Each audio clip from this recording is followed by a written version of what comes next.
Hey everybody, Nick here, and today I got a review for you of this little guy right here. This is the Steel Will Knives Screamer.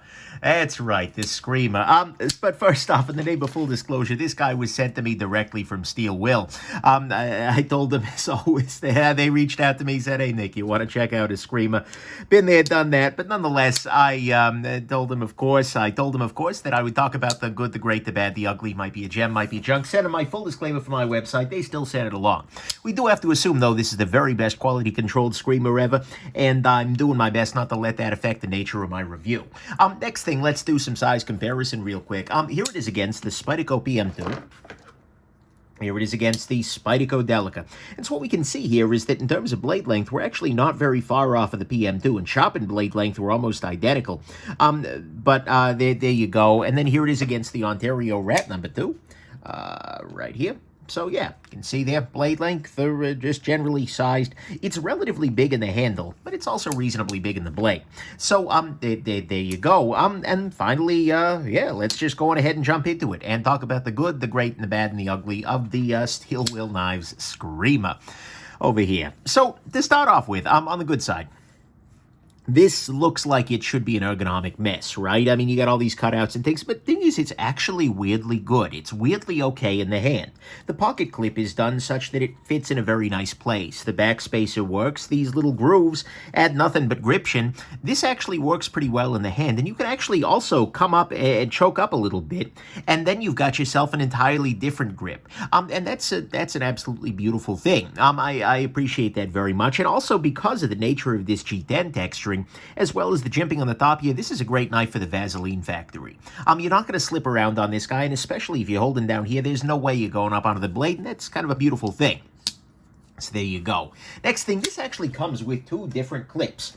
It comes with this clip here, and it also comes with another clip for left side carry, which is a beautiful thing, considering the number of makers aren't even willing to allow the clip to get switched to the other side. The fact that they're willing to go the extra mile and provide the extra clip is required, by the way, because the mirror image of this clip would go off that way, right?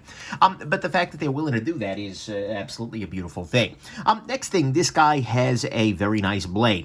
It has a reasonably thin edge on it. It comes out to, I would say, pretty damn good for the modern knife-making era edge, and it is made of D2 steel. See right there at the bottom, D2. And D2 is one of those steels that is absolutely good to go for everyday use, and so that's great. And so I appreciate the blade on this guy very much. And it also comes in at a reasonable size. If we measure this guy out, we see it's coming in around 3.25, maybe a little less than that, 3.1, some variety of inches or another. And mind you, it's a little bit hard to measure because this protuberance here makes it shorter by some, so I can see if the cop really didn't like you, they could probably count this as over 3.5, but still, it's someplace in that overall vicinity in terms of blade length there. Next thing, this has a very nice action. As you see in here, it flips very reliably. No wrist action at all. Flips. No problem at all. It also flicks. I'm not as good with the flicking, so we'll see if I can pull. Yeah, there we go. You can definitely flick it out of there. The hole's a little bit close there, but you get the right purchase, you can get in there. Absolutely no trouble. So that's great. And the action on the close is actually pretty nice, too. I can't really argue with it. So the action's good. Then finally, that brings us to the price. Price on this is pretty solid. It's $65. Now, look, I mean, it's not the cheapest thing ever these days. A lot of stuff's coming in closer to the 40 range, but at the same time, it's well made, it's well designed. I can't really get too bent out of shape about it. So, to me at least, all that is the good, is that the price is good, it's got a nice action, nice blade, comes with two different clips, and the ergos on it are very weird, but they're actually quite good. Great side. It's just pretty. Look, some people are going to disagree on that, but the fact that somebody could disagree on that is probably a good sign, right? So many of the knives coming out of, especially smaller companies these days, are kind of forgettable, right? Or it's like, I don't know, have I seen this before? I'm sure I've seen this before. This actually has a little bit of panache to it. With the multiple, I appreciate the design on this. I actually think this is a very attractive knife, and you've got some other nice little elements to it. This back spacer, for instance, is actually quite attractive. It's a nice anodized aluminum there, and it adds a little bit of something to it. The extra hole here. Very nice, and kind of matching the one in the handle. That's great. And the hole, by the way, is through and through, so you can see here I just think that this is actually quite an attractive knife. Maybe you're going to disagree, but at the very, very least, and frankly, I think this is the least attractive version of it here with the black blade and whatnot. That kind of hides some of the joy. Looking at this guy originally, it's got a little bit of a like a Pininfarina sort of Italian design look to it. I don't know. I appreciate it. It's a very nice knife, and it's very curvy, but I think it looks pretty damn solid. So to me, at least, that's what's great here is that the design is attractive, and even if you disagree with that, the design is making a statement. This is not a boring knife. It's certainly unique. You're going to look at that and be like, oh, yeah, that's different. That's new. And I appreciate that very much. And that, to me, is what's great. On the bad side, a couple of little things. I would appreciate just a little bit more carve out here to get at the lock bar. This isn't a big deal whatsoever, but it just makes it a little tiny bit easier on your thumb getting in there. Next thing, this definitely has a pretty prominent flipper tab. The way that it's hung in the pocket makes it not quite so bad. It's not going to be pocket pecking too bad, but it's definitely there. Something to consider.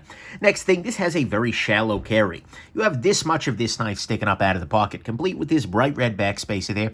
Makes this not the most subtle thing in the world. You can't argue with it too much, and if you got shallower pockets, that can be a helpful thing. But for me, at least, a little bit shallow on the carry. Then finally, on the bad side, this guy is a little bit on the big and heavy side.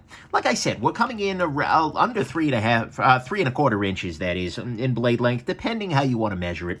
But we are coming in weight-wise at 4.75 ounces.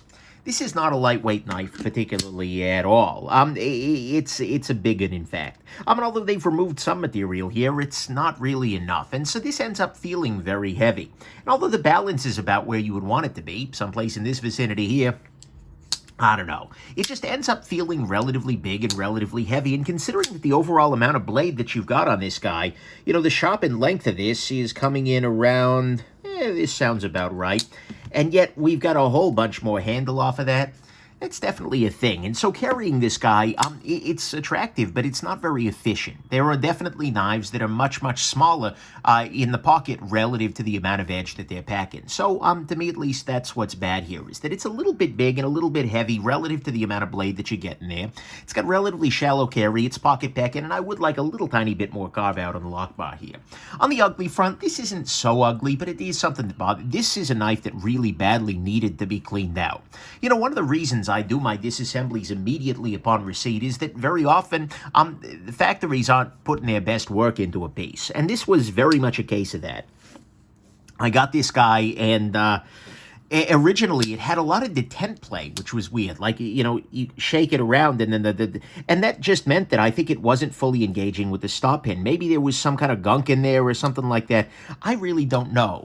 But the fact is that as well as the overall action, were vastly, vastly improved by actually getting in here and cleaning this out. That made a world of difference there. And so I am definitely a fan of having cleaned this guy out, and it improved the knife by an order of magnitude. So to me, at least, I kind of wish when you get that much, there's usually a little improvement when you hand tune a piece, but when you get that much improvement, I think that means there's something a little deficient going on at the factory, and so I'd kind of like to see a little bit more effort made in assembly to make sure that people who don't feel comfortable taking their knife apart aren't going to be left behind there. So, to me at least, that's what's ugly, is that the clean out made a major difference here, almost so much that it gets a little bit suspicious. Final conclusion. Look, this is an interesting knife. I mean, it's good in the hand. It gives some love to lefties. It's got a nice blade, nice action, fine price, good design. It is pocket packing a little bit, a little shallow in the pocket, a little big and heavy for the amount of blade, and it did come from the factory and needed some help, but overall, you know what, I kind of like it. Not because it's offering anything functionally unique. No, absolutely not. I mean, D2 flippers coming out of China are a dime a dozen these days. You got lots of other entries from folks like Civivi, you got stuff from Real Steel, from CJRB, this is the Feldspar here, and the Praxis from Wii. And not to mention things like the Ontario series, Rat series, you know, you got all kinds of options going on. I mean, there are lots of good options these days. What this has, I think, that makes it a little bit more interesting and a little bit more compelling and frankly different than a lot of the other stuff coming out of here is the design. This has a design that is unique. Love it or hate it, it's a unique thing. This knife is sort of doing its own thing. And I think compelling and differentiating design is actually a major factor these days. I think that's a way to really really stand out, especially among many, many brands trying to compete on this lower end. Some folks are going to like it, some are going to hate it, but it sets itself apart. And honestly, that's the reason I was interested in checking this out among all of the variety of things that Steel Will has put out this year. This differentiates itself. This has a design where it's like, huh, that's not something I've seen 100 times before. And that is absolutely a beautiful thing. And so to me, the question on this guy, if you're just looking for a pocket knife, there are a lot of options out there in the world. There are plenty of fish in the sea, and many of them are a little bit more efficient in weight, a little bit more, you can get better at. You can get a whole bunch of things better. But if you like the design on this guy, honestly, then I can see this little guy screaming your name. So anyways, there you go. Hope this has been interesting to you, that you Steel Will subscribe to my channel after this review, and that you have yourselves just an absolutely wonderful rest of your day. Bye now.